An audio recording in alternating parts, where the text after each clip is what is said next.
두 번째 시간입니다. 세겜 지역 두 번째 시간인데, 우리가 읽었던 여호수아 24장, 23장은 누구의 유언장이다?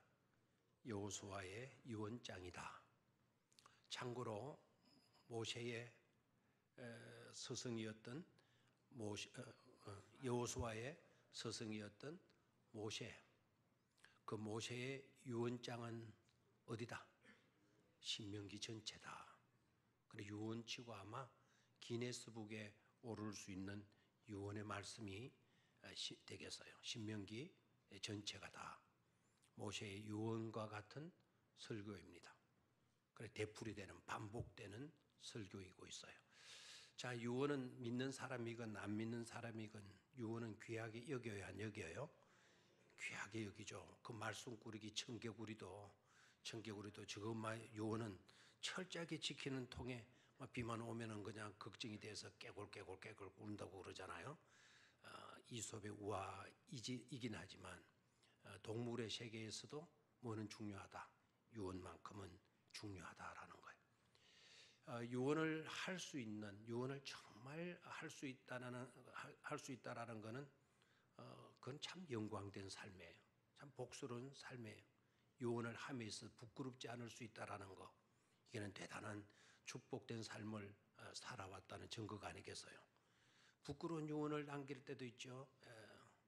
아주 못되게 살다가 죽을 때 자식들 불러놓고 나처럼은 살지 말아라.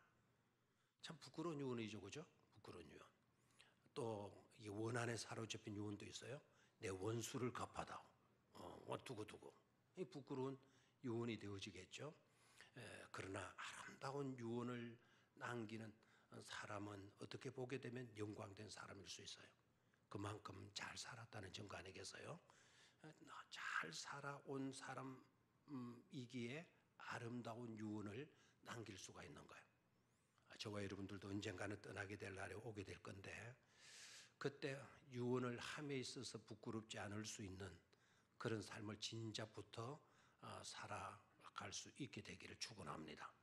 죽을 때 가가지고 반짝해가지고 유언, 그것도 그렇게 아름다운 유언은 못 될 거예요. 평생을 내가 그렇게 살고 그리고 아름다운 유언을 남긴다고 한다면 그 삶 자체가 아름다고 축복된 삶이 아닐 수가 없는 것이죠. 자, 여호수아 23장과 24장은 여호수아의 유언의 말씀인데요. 23장의 유언의 핵심 내용이 뭔가 하니까 남아있는 너희들, 절대로 이방 사람들, 다 정복하지 못하고 살아남아있는 그 족속들, 가나안 족속들과 교제하지 말아라, 소통하지 말아라 라고 하는 유언의 말씀이에요. 그러니까 여호수아가 떠나간 뒤에라도 아직 그 땅에 남아있는 가나안 7족속들, 우상에 사로잡혀 사는 그 사람들과 마지 말도록 해라. 교제하지 않도록 해라. 소통하지 않도록 해라라고 하는 유언을 하게 돼요. 자, 이 말씀에서 또 여러분 오해를 갖거나 의문을 가지면 안 돼요. 이웃을 사랑해야지. 왜 가난한 사람들과 소통하면 안 되는가? 왜 그렇게 말하게 되는가? 율법 시대라서 그런가? 여러분, 그런 생각들을 가질 수 있긴 하지만, 그러나 엉뚱한 것으로 그 생각이 발전되어지도록 여러분들의 생각을 풀어놔서는 안 돼요. 생각이 아무데나 튀도록, 불똥 튀듯이 튀도록 그렇게 해서는 안 된다는 거예요. 생각의 질서도, 생각의 규칙도 우리가 지켜갈 수 있어야 되는 거예요. 생각이 오바되게 되면 안 되는 거예요. 생각이 오바되면.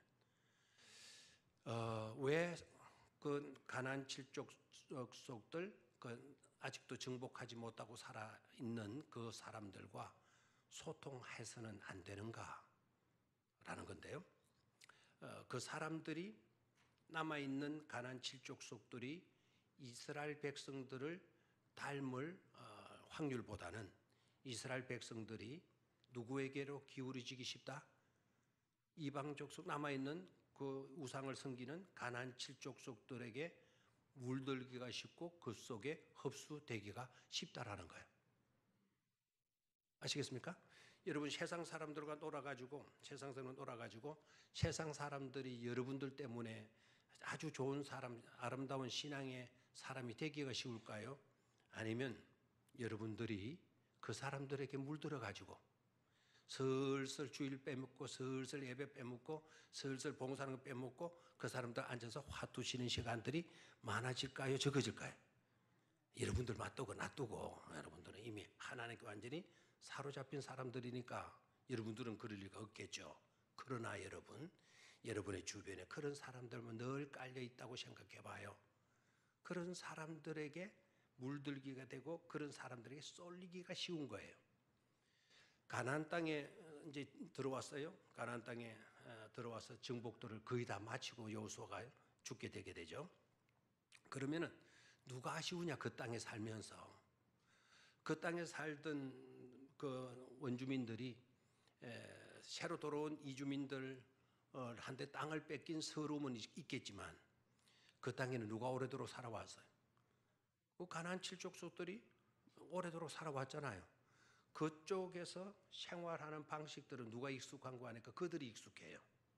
반대로요, 이스라엘 백성들은 그 가나안 땅에 들어온 백성들은 저 애굽 땅에서 열심히 일하고 농사 짓고 했던 그런 사람들이 들어왔어요? 아니면 농사 짓는 것도 보지 못하고 공장 돌리는 것도 보지 못하고 광야에서 태어났다가 광야에서 어른이 되고 광야에서 있다가 가나안 땅에 들어온 사람들일까요?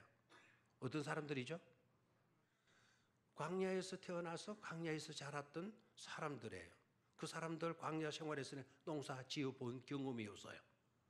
뭐 공장 세워가지고 일을 해보고 양말을 짜는 기술을 배우거나 장갑을 까는 뒤로 옷감을 만드는 기술, 그런 거 하나도 뭐 할 수가 없어요. 광야 생활에서니까. 근데 그런 사람들이 가나안 땅에 들어갔어요. 가나안 땅은 여러분 이제 정착민으로 살아가는 거 아닙니까? 이제 뜨돌이 안 해도 돼요. 구름 기둥, 불 기둥 이제는 거기 나타나지 않아요. 하나님이 약속한 목적지에 그들이 와 있는 거예요. 근데 거기 살고 있던 사람들은 거기 이때까지 살아오는 방식을 알고 있어요. 언제쯤 파종을 해야 된다. 언제쯤 가뭄이 온다. 언제쯤 비가 온다. 너무나도 잘 알아요. 그럼 누구의 눈치를 보게 되죠? 이스라엘 백성들이 거기에 살고 있는 원주민들의 눈치를 볼 수밖에 없죠. 그 사람들한테 배워야 되는 거예요. 저 사람들 못하나, 보리심은 요때는 저런 것 같다, 신는 모양이다. 그걸 배울 수밖에 없는 거예요. 그러다 보니까 누구를 따라가기 쉽죠? 그 사람들을 따라가기가 쉽죠. 그래서 여호수아가 그걸 내다보고 있는 거예요. 그래서 절대로 그들과 통혼하지 말아라. 결혼도 하지 말고 그 사람들과 가까이 소통하며 지내지 않도록 하라라고 하는 그런 유언을 하게 돼요. 그게 23장의 핵심적인 유언의 내용입니다. 자, 24장에 들어와서 여호수아 유언이 계속되잖아요. 24장에 들어와서는 어떤 유언을 하게 되어지는가 하니까 이런 유언이죠. 너희는 너희 성길자를 오늘날 택하도록 해라. 너희 성길자를 오늘 택하도록 해라. 뭐 하도록 해라? 선택하도록 하라는 거예요. 선택해라. 너희들이 어떤 신을 섬길지를 너희들이 선택하도록 해라. 하나님을 선택하든지 아니면 이방 사람들이 섬기는 그런 신들을 선택하든지 오늘날, 오늘 이 시간에 마도록 해라. 선택하도록 해라. 그런데 그 다음에 유언이 중요하죠. 그러나 나와 내 집은 누구만을 섬기겠다? 여호와만을 섬기겠노라라고 아주 확신에 찬 설교를 하게 돼요. 그 유언과 같은 설교이죠, 그죠? 그 유언을 남기는 그런 유언을 하게 되는데 또 그런 유언과 같은 설교를 하게 되는데 거기에는 요구하고 있어요. 그 요구는 그냥 하면 좋겠다, 좋지 않겠니 이런 제한적인 요구가 아니고 강요되는 요구예요. 오늘날 선택하도록 해라. 머뭇거리지 말고 오늘 분명히 너희들 선택하도록 하라. 강요적인 것을 요구를 해요. 선택하라고. 그리고 나와 내 집은 누구만을 섬기겠다. 여호와만을 섬기겠노라. 자신의 분명한 결단을 이야기해요. 분명한 결단. 조금 있다가 이 부분을 다시 말씀을 드리겠습니다. 자, 이렇게 유언을 한 장소가 어디냐? 여호수아가 백성들을 모셔놓고 마지막 유언의 설교를 하게 되는 장소가 바로 어디냐? 그 지역이 어디라고요? 세겜 지역이다라는 거. 세겜 지역이다. 세겜이 그래서 중요한 거예요. 자, 세겜에 대해서 역사적인 내용도 조금 알 필요성이 있죠. 세겜 하게 되면 아브라함이 갈대 우르에 있다가 하나님의 부르심을 받고 하나님이 지시하시는 곳으로 왔더니 그것이 바로 가나안 땅이었잖아요. 그리고 아브라함이 그곳에 와서 첫 번째로 제단을 쌓았는데 첫 번째 제단을 쌓은 곳이 눈치로 어디였다? 어디? 눈치로 알았어요? 아니면은 듣고 알았어요? 빨리 대답 좀 해요. 눈치로 알았어요? 느낌으로 알았어요? 성경을 통해서 알았어요? 잘하셨어요. 지난주에 생각했죠? 아브라함이 첫 번째 제단을 쌓은 곳이 어디다? 세겜이다. 세겜. 역사적인 장소에 하나님이 아브라함을 선택하고 부르시고 선택하셔서 하나님의 뜻을 펼칠 민족을 하나님이 구상하잖아요. 하나님의 원된 프로젝트가 아브라함을 통해 가지고 일으켜 가시는 거예요. 근데 그 아브라함을 부르셔가지고 인도한 땅이 이스라엘 땅이고 그 이스라엘 땅에서 아브라함이 와서 첫 번째로 제단을 쌓은 곳이 어디다? 그곳이 바로 세겜이다. 역사적인 장소에. 여러분 지난 시간에 거기까지 이야기했는데요. 이곳은 또 하나의 역사적인 중요한 의미를 갖고 있는 지역입니다. 아브라함의 손자가 누구인지 혹시 아십니까? 아브라함의 손자 누구? 야곱만 손자입니까? 예서. 그 예서도 손자이죠. 근데 예서는 여러분 축복의 반열에서 이탈되잖아요. 하나님이 약속하신 아들이 아니잖아요. 그 이탈돼요. 이삭에게서 이탈돼요. 이삭에게 하나님이 약속을 해주시는데 이삭이 오래 기다리지 못하고 딱 그러죠. 그래서 예서는 벗어나게 돼요. 예서가 쌍둥이죠. 누가 쌍둥이죠?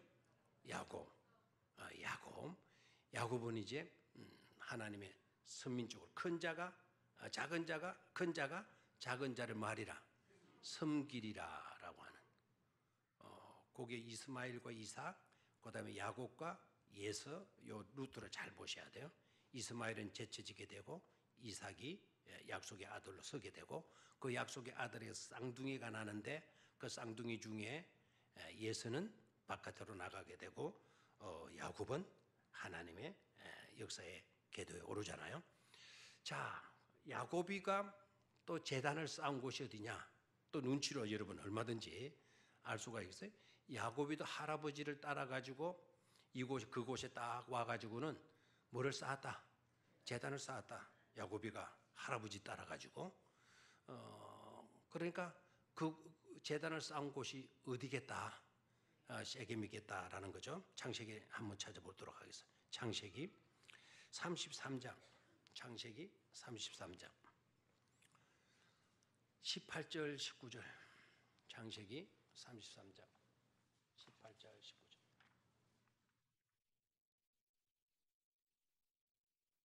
지난번에 아브라함 제단 쌓을 때는 창세기 12장에서 봤죠, 그죠? 자, 창세기 33장 33장 18절 19절 51쪽 찾았습니까? 한 목소리로 같이 읽습니다. 시작. 야곱이 밧담 아람에서부터 평안히 가나안 땅 세겜 성읍에 이르러 그 성읍 앞에 장막을 치고 그가 장막을 친 밭을 세겜의 아버지 하몰의 아들들의 손에서 베크시타에 샀으며 거기에 제단을 쌓고 그 이름을 엘엘로헤 이스라엘이라 불렀더라. 이렇게 되어져 있죠. 어디에다가 제단을 쌓았어요? 거기에 제단을 쌓고 거기는 바로 어디입니까? 돈 주고 샀던 세겜이죠. 세겜 지역에 밭을 사가지고 그 세겜 지역에서 뭐를 쌓았다? 제단을 쌓았다. 그래서 이게 아주 역사적인 중요한 의미가 있어요. 그 다음에 그 이후에 모세 때 와서 모세가 죽기 전에 유언을 하면서 너희들은 에발산에다가 제단을 쌓아라. 모세가 유언을 하게 돼요.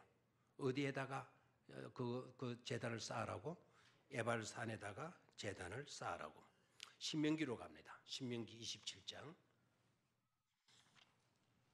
성경과 함께 떠나는 여행이니까요. 이 지역에 대해서 조금 여러 가지로 좀 관찰해 볼 필요성이 있죠. 신명기 27장. 구약 성경 302조. 찾았습니까? 자, 4절에서 8절까지를 한 목소리로 같이 읽도록 하겠습니다. 302조 4절에서 8절까지 시작.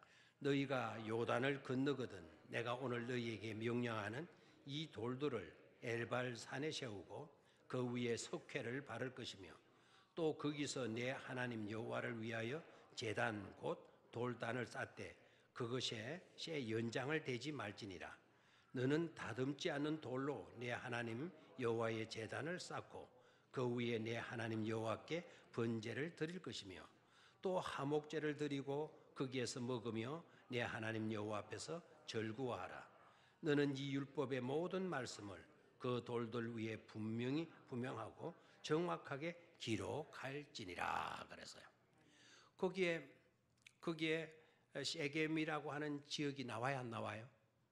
세겜이라고 하는 지명 이름이 나와야 안 나와요? 안 나왔어요.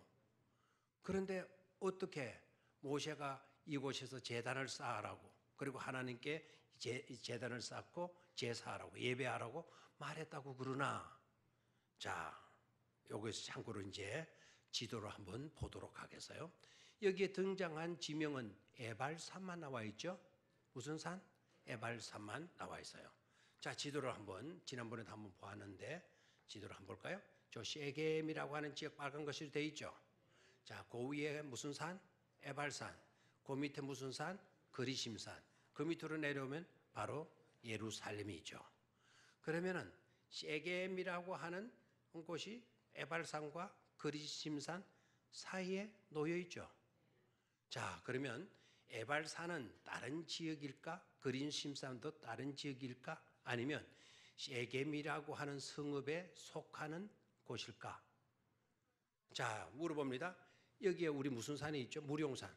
여기 있는 무룡산 맞습니까? 여기 무룡산 맞아요? 예. 그럼 저쪽에 있는 건 뭐죠? 서구 쪽에 있는 거. 무룡산, 문수산. 문수산 맞죠? 우리 서구 쪽에 교인들이 별로 없나요? 문수산? 여기는 무룡산. 그러면 저 무룡산은 성읍 이름입니까? 저쪽에 무슨 산이겠죠? 무룡산? 저기는 문수산. 문수산이 도시 이름입니까? 아니죠. 울산시 안에 무룡산도 있고 문수산도 들어있죠. 그 세겜 지역 안에 에발산도 있고 무슨 산도 있는 거예요? 그린심산도 있는 거예요. 이해가 되겠습니까? 그리고 에발산에다가 제단을 쌓아라 라고 모세가 설교를 했어요. 유언과 같은 설교를 했어요. 그러면 에발산 저기에다가 제단을 쌓는데 크게 그 지역 그 성읍은 어느 성읍이라고요? 세겜 성읍이라 이 말입니다.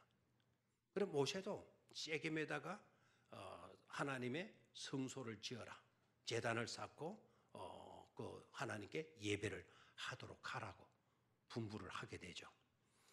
그리고 여호수아가 이곳에 와가지고 법궤를 모시게 되면서 바로 저곳이 에발산에 성소가 생겨지게 돼요. 한번 질문을 해볼게요. 법궤가 모셔져 있는 곳이라면 어디이든지 성소가 되어지겠습니까?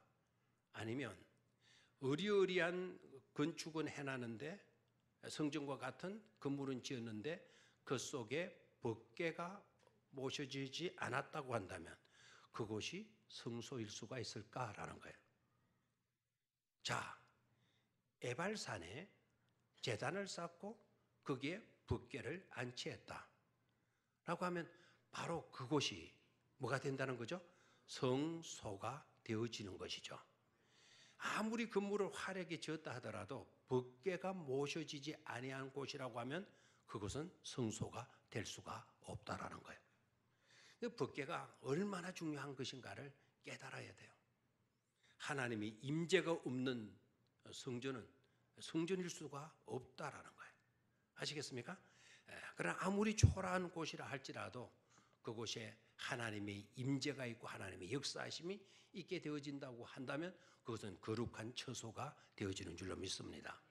그러니까 에발산 세겜 지역에 법궤가 모셔지게 되어지면서 그곳이 뭐가 된다? 성소가 되어지게 된다라는 거죠. 아멘입니까? 그래서 성소가 모셔졌던 곳이 바로 어디다? 세겜 지역이다라는 거예요. 나중에 그 법궤가 역사가 거듭하게 되면서 다윗 시대 때 오게 되게 되면 그 법궤가 헤브론으로 갔다가 그 다음에 헤브론에 있던 법궤가 예루살렘으로 오늘 우리가 너무나도 잘 알고 있는 예루살렘으로 법궤가 옮겨오게 되죠. 이해가 되겠죠? 자, 나중에 이거는 뭐 참고로 그냥 듣고만 계시면 돼요. 왕정 시대 때 보게 되면 왕정 시대 때 보면 솔로몬 이후에 왕국이 분열이 돼요. 왕국이 분열되면서 북왕국 이스라엘, 남왕국 유다 이렇게 나라가 분열되는데 남왕국 유다는 땅덩어리는 작아요. 영토는 작아요. 그러나 남왕국 유다가 그렇게 축복된 장소가 되어질 수 있었던 것은 그곳이 예루살렘 성전이 남왕국 유다에 속해 있어요. 북왕국 이스라엘은요. 북왕국 이스라엘은 사마리아 지역에서 저 위쪽 갈릴리 지역을 다 포함하니까 땅이 얼마나 넓은지 몰라요. 기름진 땅도 그곳에 있어요. 가나안 호수를 끼고 있는 그런 지역을 다 차지했어요. 그런데 북왕국 이스라엘이 축복된 나라가 될 수 없었던 이유가 뭘까요? 자기네들도 성전을 만들었어요.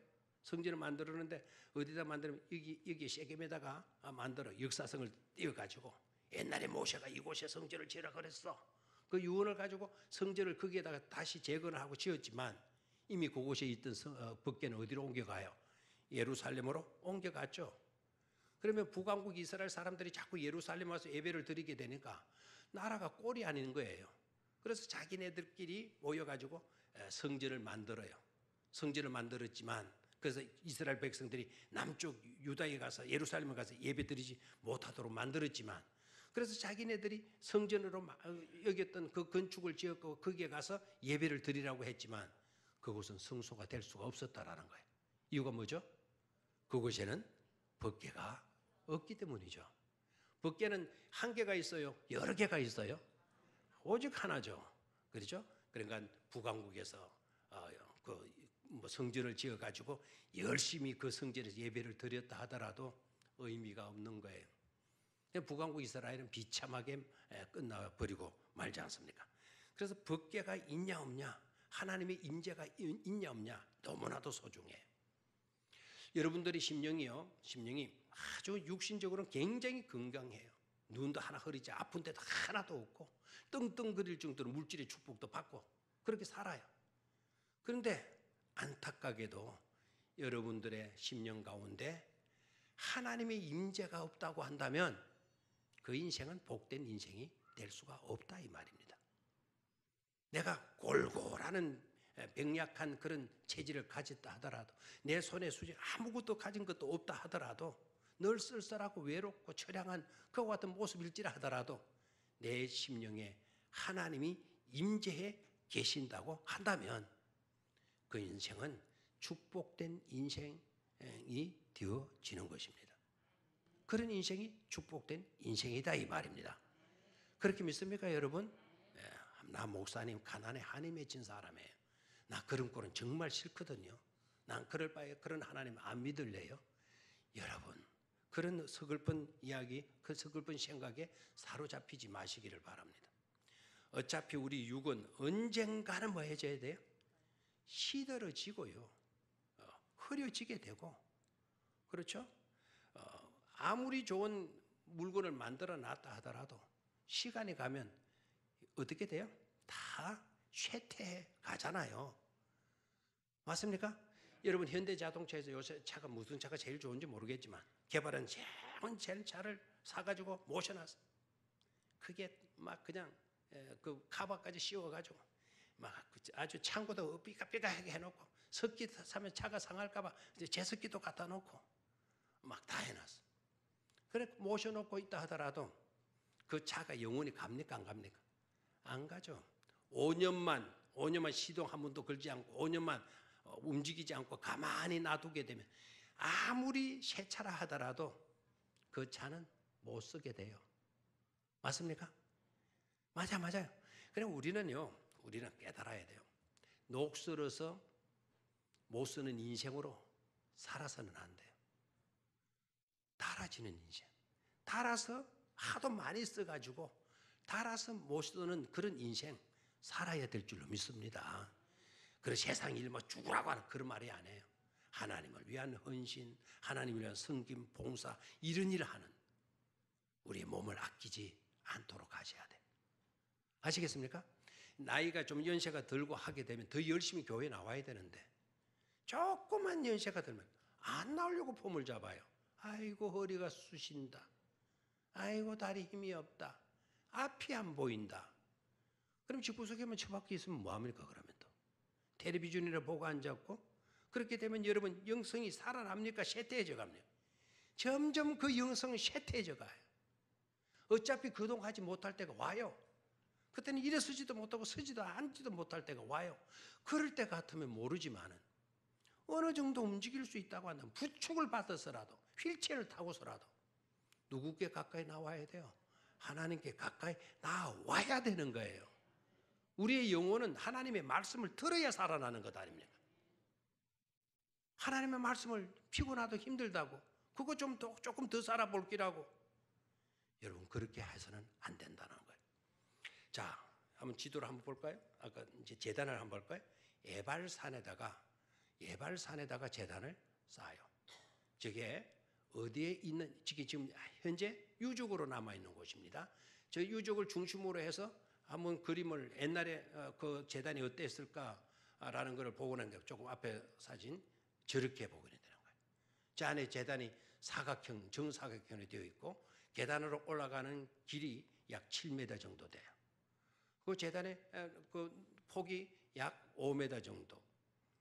가에는 앞에는 이제 그 여러 가지 뜰이 있고 바깥에는 울타리를 쳐가지고 제단에 아무나도 음습하지 못하도록 접근하지 못하도록 만드는 곳이에요. 자, 저곳이 어디냐? 그리심산이 아니고 어디라고요? 에발산에다가 성소를 지으라고 모세가 유언을 했던 것이죠. 그래서 그 후손들이 저곳에다가 제단을 쌓았던 겁니다. 자, 저는 생각해봐요. 저 제단이 왜 그리심산이 아니고 예발산일까? 여러분 그리심산과 예발산의 차이를 아시죠? 그리심산은 모세가 그곳에 서서 이스라엘 백성들을 축복한 산이에요. 그래서 그리심산은 축복산이에요. 예발산, 그건 맞은편 산인데요. 그 예발산은 그곳에 서서 저주를 선포를 해요. 모세가. 그러니까 그리심산은 무슨 산? 축복산이고 예발산은 무슨 산? 저주산이에요. 그럼 여기는 산이니까 우리 무룡산에 그 동네 만들어가 살지는 않잖아요. 저 문수산에 뭐 산에다가 그 동네 하잖아요. 그 골짝 사이에 비탈길에 마을이 생겨 있어요. 그 마을이 바로 세겜이라고 하는 성읍입니다. 자, 오늘 여호수아가 설교를 해요. 세겜에서 설교를 해요. 자, 왼쪽을 바라보고 오른쪽을 바라보면서 설교를 해요. 한쪽에는 어느 산이 있고 한쪽에는 어느 산이 있고 에발산이 있고 한쪽에는 그리심산이 있는 거예요. 에발산이 오른쪽일까 왼쪽일까? 그리심산이 오른쪽일까 왼쪽일까? 성경에 오른쪽 왼쪽으로 설명을 했어요. 그래 에발산은 오른쪽이라 그랬어요. 그럼 그리심산은 왼쪽이라 그랬어요. 여러분 여기에서 헷갈리게 되죠. 여러분이 제 오른쪽에 있습니까? 제 왼쪽에 있습니까? 이거 헷갈립니다. 기준점이 어디냐에 따라서 어디서 봤냐에 따라서 왼쪽과 오른쪽이 달라지죠. 이쪽에 권사님, 임 권사님이 저를 볼 때는 어디 쪽에 있죠? 제가 권사님의 왼팔이 있는데 제가 쏠려 있잖아요. 그럼 정장로님 입장에서 내가 어디 있죠? 오른쪽에 있어요. 나는 이거 가만히 있는데요. 근데 왜 한쪽에서는 왼쪽, 한쪽은 오른쪽이라고 그럽니까? 이걸 가지고 논문 써가지고 박사학위 받은 사람이 한 3,000명 가까이 돼요. 저 편이냐, 이 편이냐, 왼쪽이냐, 오른쪽이냐. 이것 가지고 박사학위 연구해가지고. 자, 요 차이는 어디에 있냐? 다시 한번 맨 처음에 지도를 한번 볼까요? 이스라엘 백성들이 어느 지점을 기준점으로 잡느냐라는 게 아주 중요한데 이것도 영적인 교훈이 있어요. 자, 세겜이 저기 있죠? 세겜인데 저기 세겜이 왼쪽으로 좀 치우쳐 있는데 그리심산이 지중해 쪽으로 약간 기울어져 있어요. 에발산이 세겜에서 약간 요단강 쪽으로 기울어져 있어요. 자, 그러면 세겜에서 여호수아가 섰어요. 서가지고 그러면 저 북쪽을 보고 섰냐, 지중해를 보고 섰느냐, 요단강을 보고 섰느냐에 따라서 그리심산의 위치가 달라져요. 에발산의 위치가 오른쪽이냐 왼쪽이냐 달라지게 돼요. 저때에서 지중해를 바라보느냐 요단강을 바라보느냐로 왼쪽 오른쪽으로 평가한 게 아니고 예루살렘을 바라보면서 왼쪽이냐 오른쪽이냐 말을 하는 거예요. 이게 중요한 의미가 있죠. 우리들의 삶의 기준은 어디이다? 하나님이다. 하나님의 성전이다. 하나님의 성전이 있는 곳에서 내가 볼 때 그리심산은 왼쪽으로 가 있죠. 내가 세겜에 서 있다시고 그 다음에 그리심산은 약간 오른쪽으로 나가 있죠. 저 산에서 안 보입니까? 세겜에서 딱 봐요. 세겜에서 딱 보게 되면 저 점을 보여야 돼요. 글씨를 보지 말고 그 점을 보면 저 점이 저 세겜이 저쪽으로 약간 일직선은 그리심산과 일직선으로 놓여 있는데 약간 오른쪽으로 가야 돼. 에발산도 전부 다 오른쪽으로 가야 돼. 여호수아가 지금 예루살렘을 바라보면서 설교하는 거예요. 그래서 왼쪽, 오른쪽으로 나눠지는 거예요. 여기 중요한 의미가 있죠. 항상 그들의 삶의 중심은 어디였다? 예루살렘이었다. 다니엘이 기도할 때도 어느 쪽을 바라보고 예루살렘을 바라보고 뭐 했다? 기도했다. 그 애들은 잘 때도 머리를 어느 쪽으로 향하고 잔다? 그렇죠. 저 남해동에 사시는 사밀 아파트나 푸르지오나 사시는 분들은 머리를 어느 쪽으로 주고 자야 돼요? 정자는 어디로 주고 머리 자요? 아무 때나 자버리죠. 예. 원칙으로 하려면은 교회 쪽으로 바라보고 머리를 두어야 돼요. 그럼 여기에 여우에 성뚝에 사시는 분들은 머리를 어느 쪽으로 가야 돼요? 남쪽으로. 저 범서에 있는 분들은 머리를 어디 쪽으로 해야 되고요? 동쪽으로 두어야 되고 여기에 그 어디입니까? 산전 쪽에 있는 분들은 하봉이나 방어진에 있는 사람들 어디로 두고 봐야 돼? 서쪽으로. 다 그들의 중심이 어디이다? 성전을 중심으로 하기 때문이다. 이해가 되겠죠? 자, 이곳에서 여호수아가 설교하는 거예요. 요원하는 거예요. 오늘날 선택해라. 하나님을 선택하면 축복산. 그러나 하나님을 등지고 너네들이 이방신들에게 기울여지게 되게 되면 어디다? 예발산이다. 시각적 효과를 나타내 보이는 거예요. 사느냐 죽느냐는 거예요. 축복이냐 저주냐. 오늘날 너네들이 선택을 하라는 거예요. 살고 죽는 문제가 어떻게 하면 경제를 살기는 어떻게 하면 정치를 좀 바꿔보냐. 그런 데 있지 않다라는 거예요. 하나님을 선택하느냐 하나님을 저버리느냐. 하나님을 선택하면 축복이요. 하나님을 저버리고 우상에게 기울어지게 되면 너네들은 별 수 없이 뭐가 된다는 거죠? 저주가 된다는 거예요. 아멘입니까? 오늘 여러분들의 삶도 분명히 하실 수 있게 되기를 축원합니다. 누구 편에 서야 돼요? 절대로 세상 편에 나아가서는 안 되는 거예요. 자, 세상을 적대시할 필요는 없죠. 세상을 적대시할 필요는 없어요. 그러나 세상에 너무 몰두하거나 세상 일에 집착하게 되게 되면 성별된 삶을 살아갈 수가 없죠. 그렇죠? 스폴저 목사님에게 어느 청년이 찾아가서 목사님, 나 하나님께만 사로잡히고 하나님께만 몰입되고 하나님만을 섬기고 싶습니다. 그런데 세상이 자꾸 저를 유혹합니다. 세상이 자꾸 나를 잡아당깁니다. 세상 쪽으로 자기를 잡아당깁니다. 어떻게 하면 되겠습니까? 라고 물으니까 스폴저 목사님이 이렇게 이야기를 했어요. 내가 세상을 포기하는 삶을 사는 것보다 세상이 너를 포기해버리도록 살도록 하라 하는 거예요. 여러분이 세상을 포기하려고 들지 말고 세상이 우리를 마도록 하라, 포기하도록 하라는 거예요. 무슨 말인지 감이 갑니까?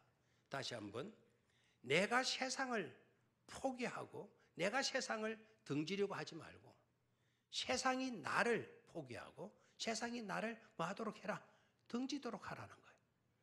아멘이 안 나옵니까? 이게 정말 깊이 있는 내용 말씀 아닙니까?